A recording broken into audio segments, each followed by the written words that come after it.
So hey guys, I welcome you all to this channel जिसका नाम है learn with Sumit और मेरा नाम है कौस्तभ श्रीवास्तव। और आज हम डिस्कस करने वाले एनडीए 2 जो कि स्केड्यूल है सितंबर 5 2021 को, जिसका फॉर्म निकल चुका है। अगर नहीं निकला है तो आप भर दीजिए, अगर आपने नहीं भरा है तो आप भर दीजिए। इसकी स्ट्रैटेजी डिस्कस करने वाले मैथ सेक्शन की, क्योंकि कई बच्चों की क्वेरी थी भैया मैथ सेक्शन कैसे करें। सबसे lengthiest, one of the lengthiest portion होता है मैथ्स, ठीक है। अपने आप में काफी वेटेज कैरी करता है, 300 मार्क्स का होता है, इसके इंडिविजुअल कट ऑफ भी होता है। तो ये काफी इंपॉर्टेंट हो जाता है, खास करके उन लोगों के लिए जिनका मैथ्स बैकग्राउंड नहीं है। और जिनका मैथ्स बैकग्राउंड है उनके लिए तो ऑब्वियसली इंपॉर्टेंट है यार, ये तो मोस्ट स्कोरिंग होना चाहिए आपके लिए। तो यार उससे पहले कि हम ये लोग डिस्कस करना शुरू करें, जान लेते हैं कि मैं कौन हूँ यार।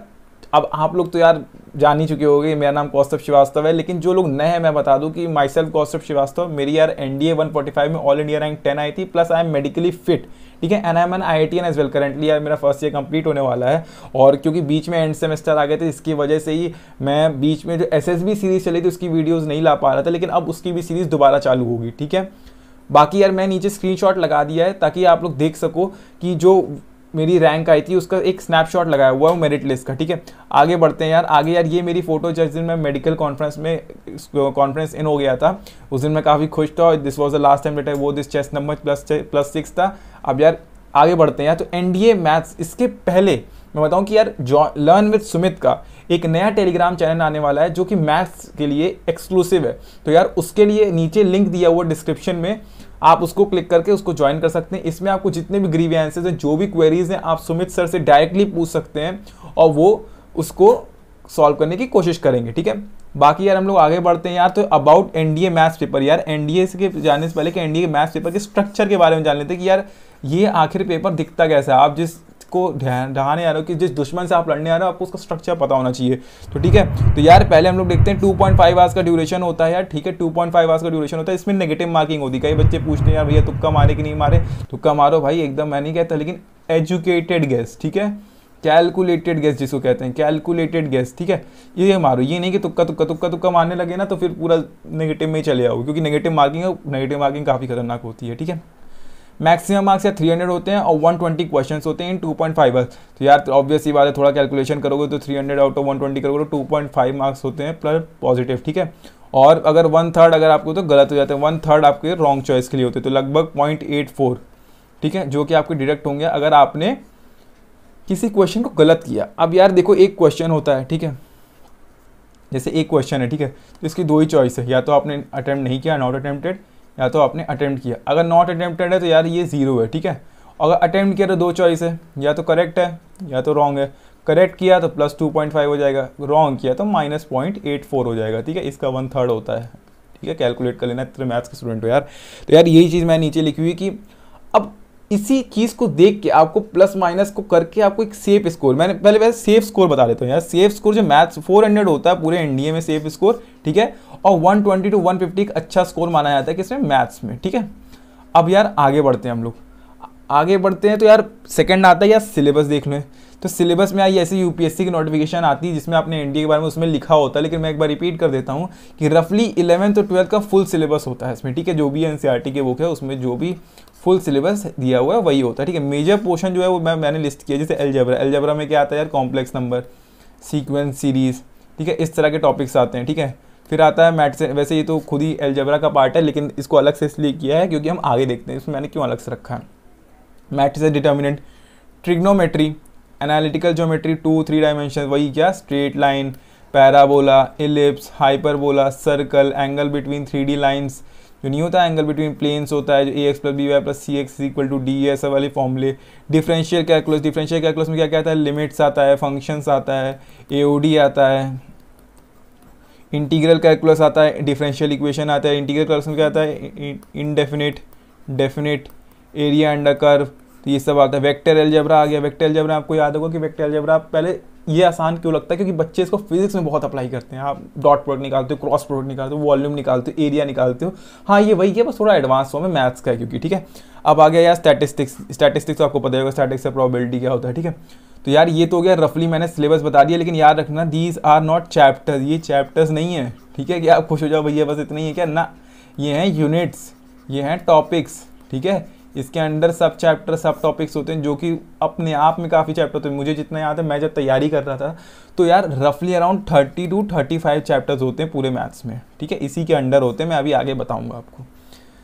बेस्ट बुक्स, अब क्या यार बच्चे काफ़ी बार मेरे से पूछते हैं भैया कौन सी बेस्ट बुक होती है, कौन सी बेस्ट कोचिंग होती है एनडीए के लिए। यार देखो कोचिंग तो मैंने इसमें मैं बता दूं मैंने एक भी कोचिंग कभी नहीं ली, और मैं सजेस्ट करता हूं, लेकिन अगर आपको जाना तो आप जरूर जाइए। कोचिंग से कुछ नहीं होता यार, कोचिंग कोई भी बेस्ट हो करना स्टूडेंट को ही होता है, ठीक है। अब कोचिंग के बारे में तो मैं बता नहीं सकता क्योंकि मैंने किया नहीं, लेकिन हाँ मैंने बुक्स पढ़ी थी, ठीक है। बुक्स पढ़ी थी तो मैं बता सकता एक चीज़ तुम याद रखना लाइफ में, ठीक है ना, इसी एग्जाम के लिए नहीं, लाइफ में बता रहा हूँ, there is no particular book which can help you to be a topper in any exam, ठीक है। आप टॉपर नहीं बन सकते कोई एक बुक को पढ़, you need to refer multiple books, ठीक है, in a selective way to score 200+। अब यार 200+ तो अपने आप में एक ओपी स्कोर होता है, ठीक है। अब क्यों होता है, क्योंकि यार 200 का 350 तो आपका वही होता है कट ऑफ। अब आपको 150 चाहिए 600 में, अब 200 आप ला रहे हो अकेले इसमें तो बहुत अच्छा स्कोर होता है, ठीक है। मेरा यार स्कोर अगर तुम लोग पूछो तो यार मेरा रफली अराउंड 240+ स्कोर था, ठीक है। अब यार ये मैंने मल्टीपल बुक्स कहा, लेकिन यार रखना इन अ सेलेक्टिव वे ये कहा था, ठीक है। सेलेक्टिव मतलब आप सारे क्वेश्चंस नहीं कर सकते, आपको कुछ क्वेश्चंस कर सकते, कुछ क्वेश्चन जो होते हैं आपको छोड़ना होता है, क्यों, क्योंकि वो रिपीट हुए होते हैं, इररेलेवेंट होते हैं, गलत होते हैं, तो इसके लिए, ठीक है। फिर भी यार बेस्ट बुक जो मैंने रेफर की थी विच can help you clear your cut off and even ace this examination are the one and only age old NCERTs यार। इसको तो मैं कितना बोलूँ उतना ही कम है। यूपीएससी का कोई भी पेपर हो आपको एनसीईआरटी तो पढ़नी है, लेकिन फिर सेकंड जो आता है ना एनसीईआरटी एग्जाम्पलर, ये मुझे नहीं लगता कि आप में से एक बच्चे ने भी छुई होगी। अगर जितनों ने एनसीईआरटी एग्जाम्पलर आज तक पढ़ी है ना वो इधर नीचे कमेंट करके बताना, मैं देखना चाहता हूँ कि कितने लोग ने इसको स्टार्ट किया है। तो यार एनसीईआरटी एग्जाम्पलर मैं बता दूँ, एनसीईआरटी एग्जाम्पलर एक बुक आती है जिसमें क्वेश्चन होते हैं सिर्फ, ठीक है, क्वेश्चन होते हैं, और यार ये काफ़ी अच्छे क्वेश्चंस होते हैं, मतलब ये आप जेई मेंस और एनडीए के लिए अच्छे से इस्तेमाल कर सकते हो। इसमें हर तरह के क्वेश्चंस आपको मिलेंगे, और इसके भी सिलेक्टिव क्वेश्चन, सारे क्वेश्चन नहीं करने होते, सिलेक्टिव करने होते। फिर यार ये दोनों कर लिया आपने, तो एनडीए के आप पीवाईक्यूज करो, ठीक है। लास्ट 10 पेपर जो हुए हैं, तो आज जैसे 2020 का 2021 का पेपर दे रहा हूँ, तो 2016 2015 से आप चालू कर दो देना, ठीक है। इसके बाद if you are thorough with all these above material, तो भैया आप कौन सी बुक लें, क्योंकि भैया तुम्हें तो बुक जानना है ना, तुम्हें तो बुक पे बुक सॉल्व करना है ना। यार बुक सॉल्व करने से नहीं होता, आप एनडीए में जाओगे तो आपसे कोई ये नहीं पूछेगा कि आपने कितनी बुक सॉल्व की है। फिर भी अगर ये सब हो जाए तो go with the question paper solving. आपको क्वेश्चंस आना ही नहीं इंपॉर्टेंट है, क्वेश्चन सॉल्व भी कर पाना in that given time duration, ये भी काफ़ी इंपॉर्टेंट होता है। तो यार इसको करो, ठीक है। इसके आगे हम लोग बढ़ते हैं यार, तो अब ये आ गई भैया जन्म कुंडली, ये चीज़ है भैया आपका, वही कहते हैं ना, ये हमने जन्म कुंडली निकाल दी मैथ्स के पेपर की, तो यार ये है वो। मैं हिंदी की राइटिंग थोड़ी ख़राब है तो इसको छोड़ देना, ठीक है। लास्ट टाइम क्लास 10 में पढ़ी थी हिंदी की राइटिंग। तो यार देखो ये वेटेज है, ठीक है, ये वेटेज आपका दिया हुआ है, ये आपके मार्क्स दिए हुए हैं, एक्सपेक्टेड नंबर ऑफ क्वेश्चंस हैं, और ये मैथ्स के टॉपिक है, ठीक है। तो यार देखो डिफरेंशियल इंटीग्रल कैलकुलस सबसे ज़्यादा या 20% अप्रॉक्स है, फिर ट्रिग्नोमेट्री का है जिसका 16.6%, एलजेब्रा का है 16.6%, स्टैट का, वेक्टर एलजेब्रा, आप ये पढ़ लेना, ठीक है, स्क्रीनशॉट लेके पढ़ लेना। अब यार मैं इसमें बताना क्या चाहता हूँ, अब मैं कहूँ कि आप प्रिपेयर करो स्ट्रैटेजी, ठीक है। तो बच्चे स्ट्रैटेजी क्या समझते हैं कि जो हाईएस्ट वेटेज टॉपिक है मैं उसको करूँगा। हाईएस्ट वेटेज क्या है 20%, किसका भैया डिफरेंशियल इंटीग्रल का। हम चलो इसी को शुरू कर देंगे। ये सबसे बड़ी मूर्ख एडवाइस होगी, या ये मूर्ख कोई काम होगा जो एक स्टूडेंट इस समय करेगा, क्योंकि यार डिफरेंशियल इंटीग्रल कैलकुलस खुद में एक बहुत बड़ा टॉपिक है और इसमें कई काइंड ऑफ क्वेश्चंस होते हैं, ठीक है। तो इसको इतना जल्दी प्रिपेयर करना और ये सोच के कि आप सारे क्वेश्चन सॉल्व कर दोगे वहाँ पे, नॉट अ गुड चॉइस, ठीक है, not a wise choice I would say. तो यार मैं क्या कहता हूँ, देखो ये ट्रिग्नोमेट्री, ये देखो ये छुप के बैठा हुआ है, ये देखो एलजेब्रा छुप के बैठे हुए हैं, सब स्टैट, प्रोबेबिलिटी, इनको ढूंढ के निकालना पड़ेगा आपको, वेक्टर एलजेब्रा, डिटर्मिनेंट मैट्रिसेस। ये देखो कितने क्वेश्चन हैं इनके, 20-25 मार्क्स यहाँ से आ रहा है, ठीक है, 20-25 मार्क्स यहाँ से आ गया, 25 मार्क्स यहाँ से आ गए, 25 से 30 मार्क्स यहाँ आ गए, 50-55। अब ये देख रहे हो इसका वेटेज देखो 50 से 55 मार्क्स है, किसका, ट्रिग्नोमेट्री का, जिसमें से मैं इनवर्स, आपको लगती है इनवर्स टफ है, तो इनवर्स का तो मैं वेटेज मानता ही नहीं, इनवर्स तो क्वेश्चन ही बहुत कम आते हैं इसमें, और इनवर्स को भी मैं सिखाऊंगा आपको कैसे कि आप ट्रिग्नोमेट्री में ही करके कर सकते हो। तो इनवर्स कितना डिफिकल्ट नहीं। अब देखो एलजेब्रा कॉम्प्लेक्स नंबर और सीक्वेंस सीरीज, क्या है ये टॉपिक, ये मेयर कैलकुलेशन है, ठीक है, थोड़ा सा दिमाग में मेयर कर, 4-5 फॉर्मूले, उससे ही नहीं ज़्यादा, 50 से 55 मार्क्स। अब यार मैंने क्या कहा था कि जो सेफ स्कोर क्या होता है 120 to 150, ठीक है। अब जरा इसको कैलकुलेट करना, ठीक है, 50, 55, ये देखो ये खुद ही तुम्हें ले जा रहा है 100-110 के पार। फिर मैं कह रहा हूँ स्टैट प्रोबेबिलिटी कर लो, ठीक है, स्टैट बहुत ही easy topic, very easy topic. Probability इसमें कोई पीएनसी वाली प्रोबेबिलिटी नहीं, वो बेस थ्योरम, थोड़ा कैलकुलेशन, उसी तरह के एक सिमिलर सा पैटर्न बना हुआ है एनडी का, ठीक है, उसी तरह के क्वेश्चन आते हैं। आप लास्ट 10 ईयर्स के पेपर को ना एनालाइज करो तो आपको पता चलेगा किस तरीके के क्वेश्चंस आ रहे हैं। फिर इस स्ट्रैटेजी को बताने का मकसद ये है कि आप अपनी एक स्ट्रैटेजी बनाओ, इससे थोड़ा लेफ्ट राइट भटक सकते हो, एक अपनी स्ट्रैटेजी बनाओ जो कि आपके लिए बहुत फेवरेबल हो, क्योंकि आपको पता है कि आपके पास यार गैट का भी पेपर है, ठीक है, आप पूरा टाइम मैथ्स नहीं पढ़ते रह सकते हो, समझ रहे हो। तो चलो उसको तो छोड़ते हैं, उसको आगे डिस्कस करेंगे। फिर ये तो यार ये टॉपिक तो मैं बोलता हूँ इसको तो पकड़ लो, मतलब इसको ट्रिपल स्टार कर दो। ये ऐसा टॉपिक है ना यार, कैलकुलेशन है और कुछ नहीं है, तुम्हें 20-25 ना ऐसे एनडीए कह रहे जाओ ले जाओ यार। अगर इसको प्लस कर दोगे ना तुम 50, 100, 125, 140, अब बताओ 145 मार्क्स तुम्हारे इन टॉपिक से आ रहा। अभी तुमने तो छुआ भी नहीं है डिफरेंशियल इंटीग्रल का। और डिफरेंशियल इंटीग्रल क्लास में बता दूं, लिमिट्स, फंक्शंस, ये वो टॉपिक है ना जिनको का कर लिया तो 40% differential equation complete, differential calculus खत्म हो जाती है। इंटीग्रल कैलकुलस में इनडेफिनिट से ज़्यादा आता ही नहीं, और डेफिनेट से देखोगे तो डेफिनेट से बहुत ही रेयरली कोई डिफरेंट टाइप का क्वेश्चन आता है। जो कि क्वेश्चन आते हैं तो एक स्पेसिफिक पैटर्न पे आते हैं। लोग को 120, 150 में हमने इसी में से 145 निकाल लिया, समझ रहे हो। और अगर मैं इनमें से छाट के बताऊँ ना तो आपको ईजिली जो 160 का स्कोर होता है ना यार, 160 का स्कोर या 150 के राउंड, आप इजीली टॉपिक्स को छाट के सेलेक्ट कर करके क्वेश्चंस को सॉल्व कर करके आप ला सकते हो 2.5 आवर्स में, ठीक है। तो ये इतना टफ नहीं है, लेकिन बच्चों को पता नहीं होता, क्योंकि वो पहली बात तो आप उस ड्यूरेशन में हो, ठीक है यार। इतना एनालिसिस ना मैं आज जो कर पा रहा हूँ ये मैं भी अपने टाइम पे नहीं किया था, क्योंकि मैं आज आपको बताना है इसलिए मैं इतना एनालिसिस किया हूँ। तो यही चीज़ जानना ज़्यादा इंपॉर्टेंट है यार, ठीक है। क्या है हमारे पास, देखो हर इंटेलिजेंट बच्चा नहीं कर सकता, ठीक है। जाके तुमको हर चीज़ आती है और तुम वहाँ जाके सॉल्व कर लो, ऐसा नहीं हो सकता। कई क्वेश्चन होंगे जो तुम्हें आ रहे होंगे, लेकिन यार बुद्धिमान आदमी वो होगा जो कि वो क्वेश्चन करे जिसपे आउटपुट मिल रहा है, जो कम टाइम में हो जाए। आता तो बहुत लोग को रहता है 2.5 घंटे की जगह आपको 4 घंटा दे दो ना तो आप सारे क्वेश्चन सॉल्व कर दोगे, लेकिन क्या उसका मतलब है, नहीं। तो उसी के लिए आगे बढ़ते हैं यार। तो यार अब पहली चीज़ तो देख लेते हैं हमारे पास है क्या, कितने दिन लेफ्ट है, ठीक है। तो यार मुझे जितना याद है कि यार 30 से 35 चैप्टर्स होते हैं, जितने भी यूनिट दिखा उनमें 30 से 35 चैप्टर्स इन टोटल होते हैं, ठीक है, एनडीए मैथ्स सेक्शन में। और अगर मैं कंसीडर करूं कि आप 20 तारीख से शुरू कर रहे हो अपना रिवीजन या जो भी आप स्टार्टिंग कर रहे हो मैथ्स पढ़ना, तो आपके पास रफली अराउंड 60 to 65 डेज हैं। अब बताओ यार, अब तुम ये कहोगे कि भैया 28 जून से मैंने कैलकुलेट किया, मैंने 5 सितंबर किया, रफली 77 डेज आ रहे हैं, ऊपर नीचे हो सकता है 1-2 दिन। तो उसके लिए मेरे को मतलब नीचे मत कमेंट मत बोलने लगना कि भैया आपकी तो मैथ्स ही अच्छी नहीं, आप तो काउंट नहीं कर पाते। मैंने रफली लिया हुआ है, ठीक है। जल्दीबाजी में किया, मेरा एंड सेमेस्टर अभी खत्म हुआ, उसी ड्यूरेशन के मैं ये वीडियो रिकॉर्ड कर रहा हूँ, क्योंकि काफ़ी आप लोग क्वेरीज आए थे एनडीए मैथ्स के लिए। मैंने भी सोचा यार बना दूं एक वीडियो। तो यार 28 जून से 60 to 65 डेज हैं, ठीक है। क्यों मैं कह रहा हूँ 77 डेज नहीं है, 60 to 65 डेज है यार। देखो इनमें से कुछ ऐसे दिन होंगे जिनसे आप नहीं पढ़ पाओगे। लेट्स एक्सेप्ट दिस फैक्ट कि you are not perfect and either I am. इन दिनों में आपको इतनी ज़्यादा 100% एफिशिएंसी इतने दिनों तक कंटिन्यू रखना नॉट पॉसिबल, ठीक है। और 60 to 65 days is a very good time duration, ठीक है। क्यों? क्योंकि यार 12-13 डेज मैंने लिया हुआ है इसमें बफर, वैसे ही मैंने कम लिया हुआ। अभी मैं आपको दिखाऊंगा कैसे ये भी 60 to 65 डेज कम पड़ रहा है, ठीक है। तो यार 60 to 65 डेज है, जैसे कि मैं कई बार कह चुका हूँ, ठीक है। अब इसमें क्या है यार, लास्ट के डेज में ना आपको नया टॉपिक नहीं पढ़ना होता, no new topic in the last. Revision is very important यार, ठीक है। और पहली बात तो इन कुछ ड्यूरेशन में ना, इन दिन में आपके पास 60 to 65 डेज टोटल क्यों नहीं है यार। इसमें कुछ दिन होंगे जिसमें आप मोटिवेटेड फील नहीं करोगे, जिस दिन आप पढ़ नहीं पाओगे, घर में कोई प्रॉब्लम है, घर में कोई वेकेशन है, कोई सेरेमनी है, कुछ आपको मन ही नहीं कर रहा पढ़ने का, आपका मूड ऑफ है या आपकी तबीयत खराब है, तो यार ये भी टोटल नहीं है आपके पास। ये बात आप समझो, इस बात को, अपने कैलिबर को पहचानो, ठीक है। कोई भी topper, not even a topper can score this much efficiency for such a long duration, ठीक है। आगे बढ़ते हैं यार। तो यार मैंने क्यों लास्ट के कुछ 12-13 दिन हटा दिए थे, मैं आइडियल मान के ही बनाया हूँ ये टाइम टेबल, ठीक है। क्योंकि रिवीजन इज द की। बच्चे पढ़ तो लेते हैं यार, मैंने सब पढ़ लिया, कंप्लीट कर लिया, कोर्स भी कंप्लीट हो गया, हर चीज़ हो गया, लेकिन क्या चीज़ भूल रहे हैं वो लोग, रिवीजन। और जिसने रिवीजन नहीं किया ना यार, अगर आपका कैलिबर होगा ना कि आप 150 लाने वाले हो, तो आप यार देखना 60 to 80 स्कोर में रह जाओगे। मैं इस बात की गारंटी दे सकता हूँ। क्यों? क्योंकि आपने उस चीज़ की प्रैक्टिस नहीं की, उसने आपकी ड्रिल, जैसे कि किसी भी जंग पे जाते हैं उसके पहले लोग ड्रिल करते हैं ना। अब बंदूक तो उनके पास भी होती है कि भाई हम उसको उड़ा देंगे, लेकिन क्या करती है आर्मी, ड्रिल करती है। क्यों ड्रिल करती है? ताकि उनको पता चल सके वहाँ रियल ड्यूरेशन में, रियल सिचुएशन में आप कैसे करोगे उस चीज़ को करने के लिए। यार एनडीए कैडेट्स हो तो इतना तो जानो, मैं तुम्हें कैडेट्स ही मानता हूँ, ठीक है।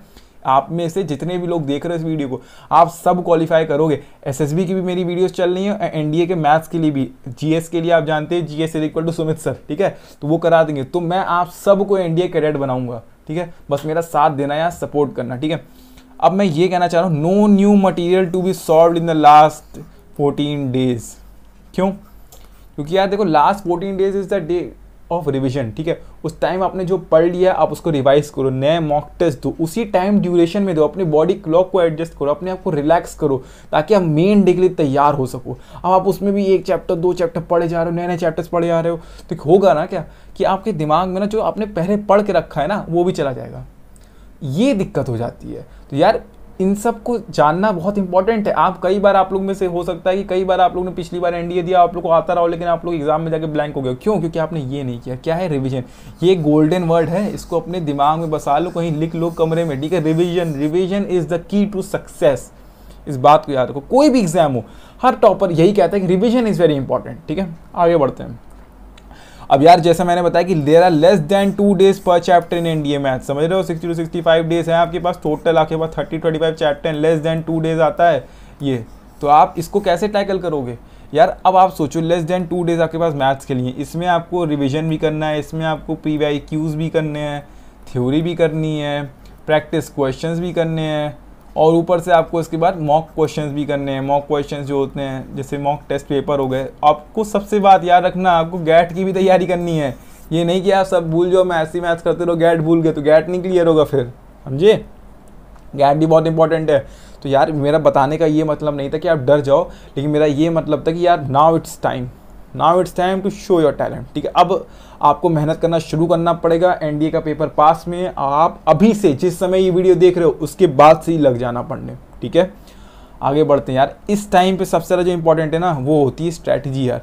कई बार ऐसा होता है ना यार, देखा होगा तुमने इंडिया को, इंडिया कोई भी वॉर लड़ता है तो हमेशा स्ट्रैटेजी के साथ लड़ता है। कई वॉर, 1962 की वॉर या इतनी सारी वॉर, उसमें इंडिया के पास नंबर्स हो या ना हो, स्ट्रैटेजी ज़रूर होती थी। तो आप क्योंकि इंडियन आर्मी, इंडियन एयरफोर्स में जाने वाले, तो आपकी भी स्ट्रैटेजिकल थिंकिंग जो होनी वो बहुत इंपॉर्टेंट होनी चाहिए। स्ट्रैटेजी क्या यार भैया?